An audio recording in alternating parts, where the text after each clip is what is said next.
America's longest war ended today. After nearly 20 years, the final U.S. military aircraft lifted off from Afghanistan.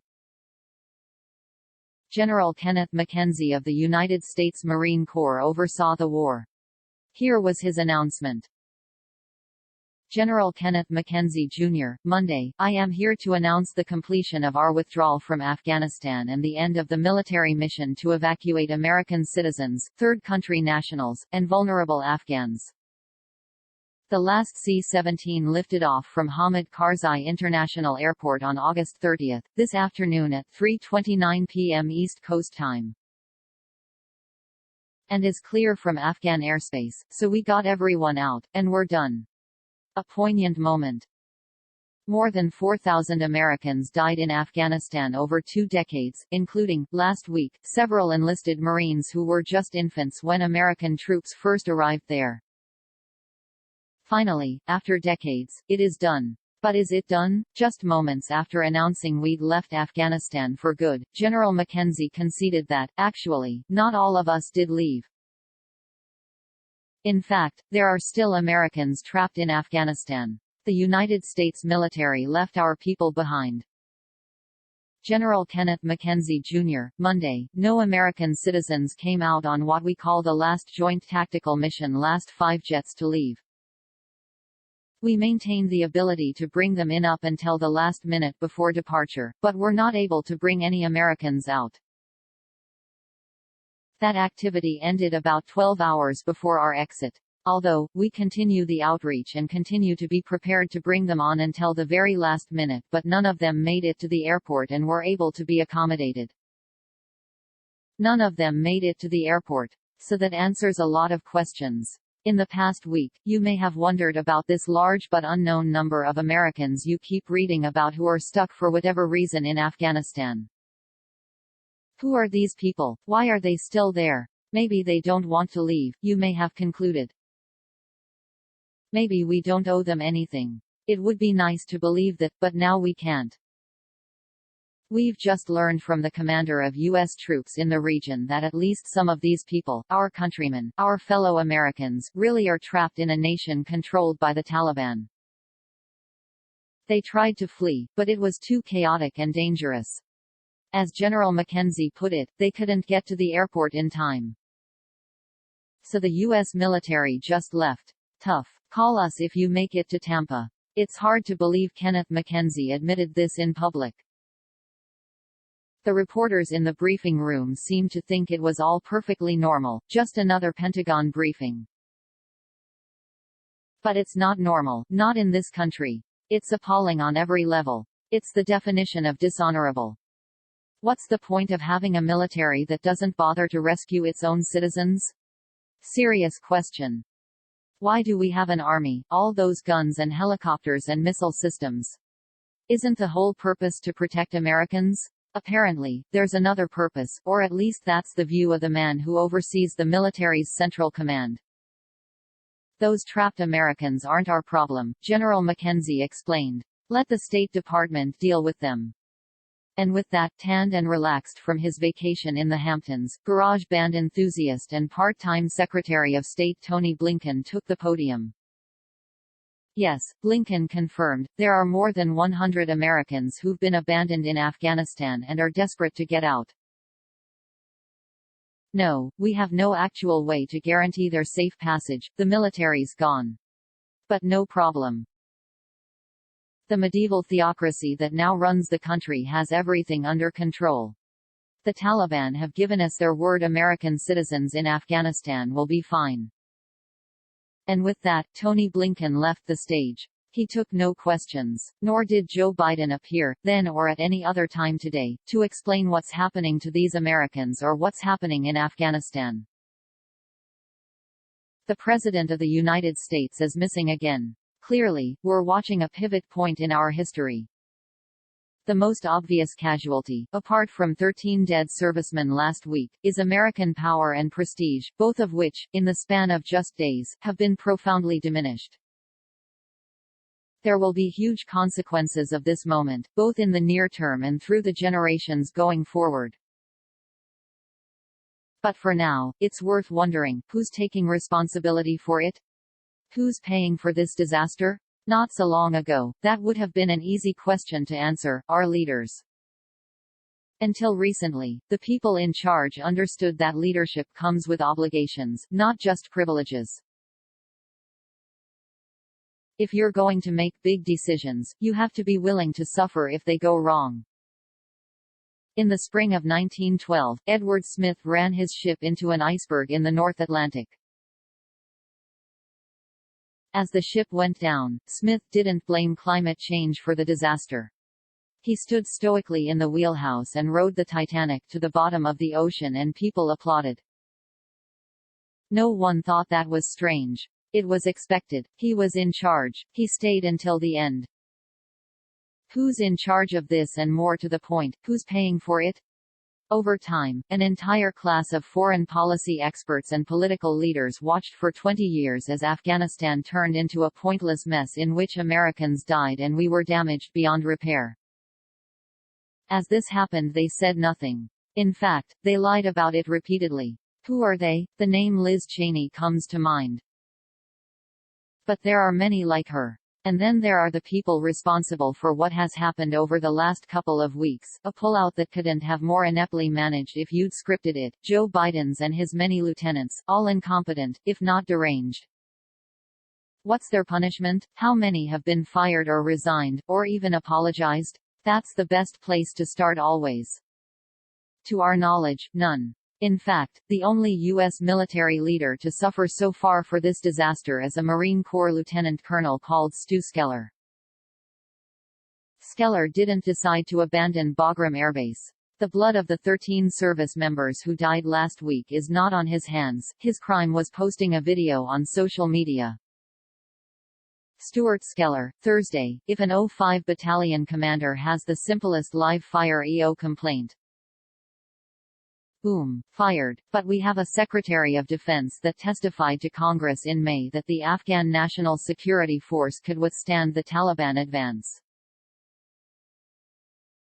We have a chairman of Joint Chiefs who the commandant is a member of that, who is supposed to advise on military policy. We have a Marine combatant commander. All of these people are supposed to advise.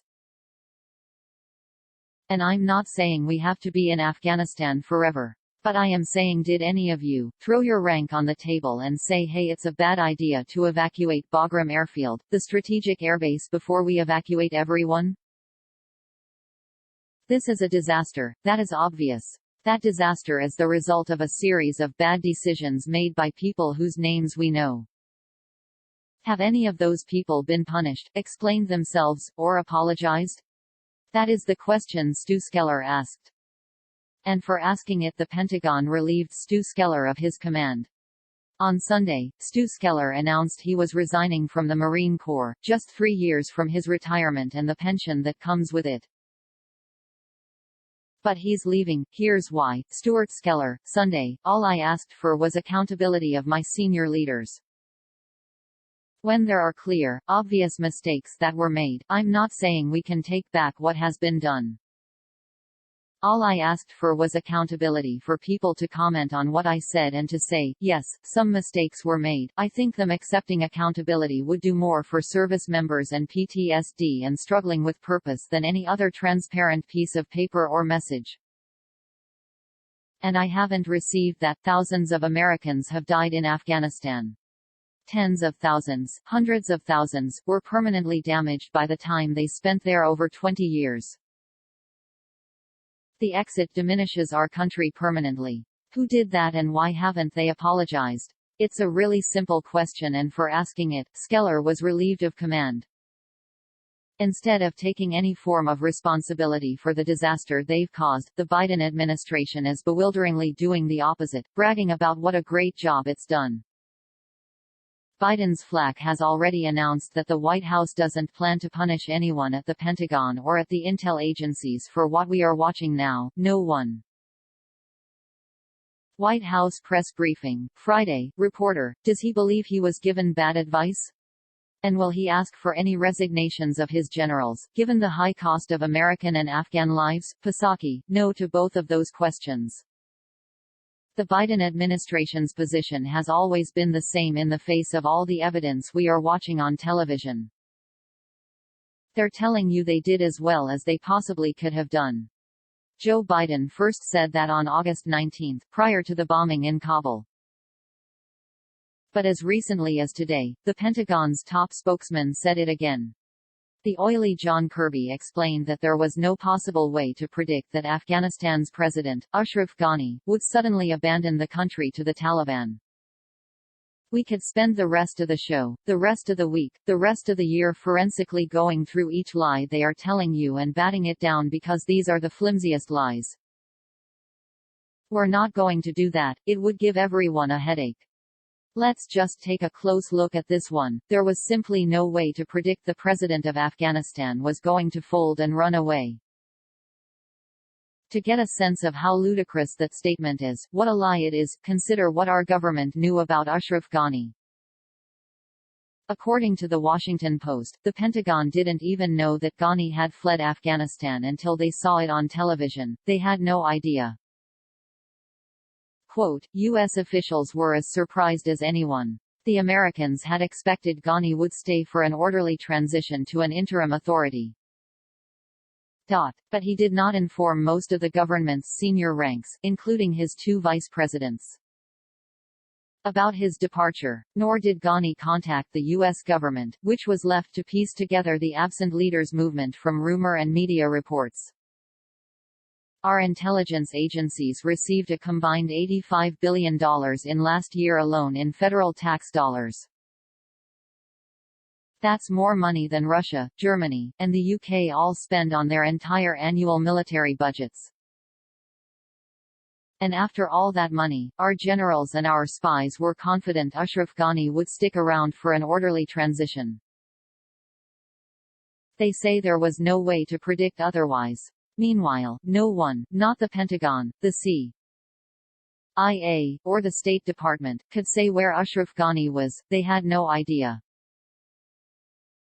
Authorities have no problem finding, say, a middle-aged woman who committed the crime of waving a flag at the Capitol building in January, but not the president of Afghanistan. That's not to say we were completely in the dark.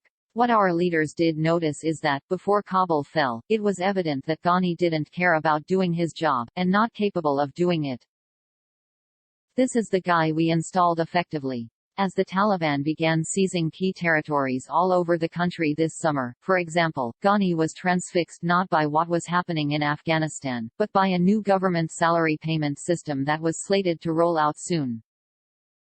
According to the Post, quote, even as a cascade of provincial capitals fell, President Ghani appeared distracted. According to one official who spoke to the Post, quote, Ghani would want to talk about digitization of the economy. It had nothing to do with the dire threat. Keep in mind, Ghani, no background in any relevant discipline. The guy was a college professor who worked at Johns Hopkins. We picked an incompetent tool from American academia, rather than an actual Afghan who could run the country. Of course, we did. Tony Blinken liked him, and people liked that Tony Blinken liked him. So the president of Afghanistan's flaky behavior reportedly concerned some U.S. officials, including Marine General Frank McKenzie, the head of Central Command. The Post reports McKenzie was, quote, mystified by Ghani's behavior. Did anyone in the Pentagon do anything about it? Of course not. They just pretended everything was fine because they are dumb. As the Taliban swept through Afghanistan, the State Department wasn't reaching out to Ashraf Ghani to figure out where he was and what he was doing. Instead, Tony Blinken and his deputies were working to get other countries to sign a statement to send to the Taliban, urging them to let Americans get out of the country.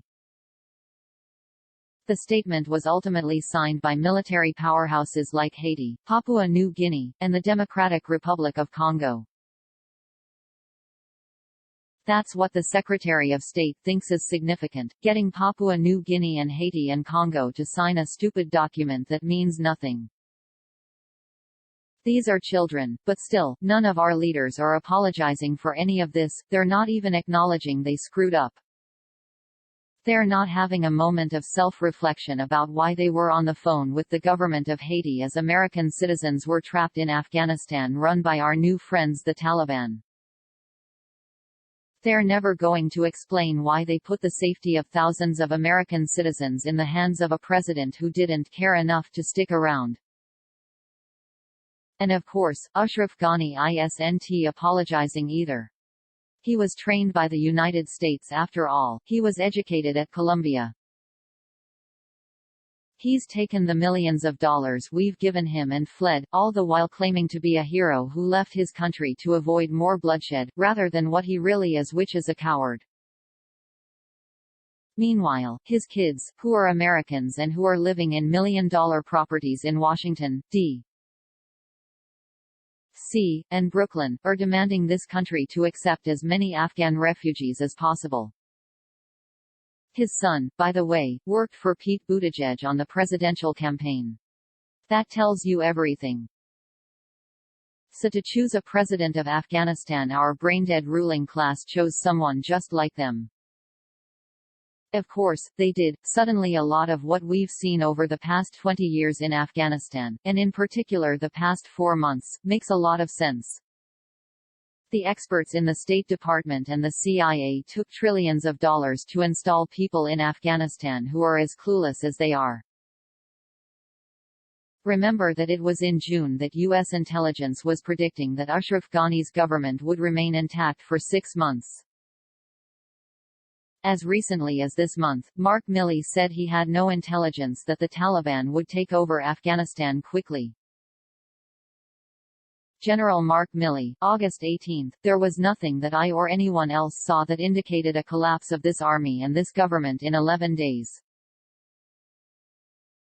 So they actually believed that because the incompetence around them kept repeating it as if it were true and they bought it. That's one of the reasons the Pentagon abandoned Bagram Airfield, a far easier location to secure than a commercial airport in Kabul. They didn't think they'd need it, they had confidence in Ashraf Ghani, the guy who was obsessing over Afghanistan's new version of PayPal. That's also why the Biden administration reportedly turned down the Taliban's offer to cede all. On the tactical decision of which is the right airport to have for an evacuation, of course, any responsible president would give significant weight to the advice of the commanders on the ground. And their advice was to close Bagram and focus on Kabul, close Bagram and focus on Kabul. We did that, and now a lot of people are dead and people are stuck there. And once again, to beat a dead horse, no one has apologized.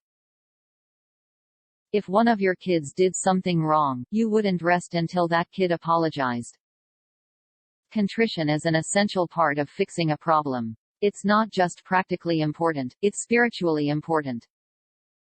Admit you were wrong, and they won't because they don't care what you think. So to this moment, the only person who has been punished for these terrible decisions, one Marine Corps officer who criticized those decisions. This can't go on. When leaders refuse to hold themselves accountable, over time people revolt. That happens. We need to change course immediately, and acknowledge our mistakes. The people in charge need to acknowledge their mistakes, or else the consequences will be awful.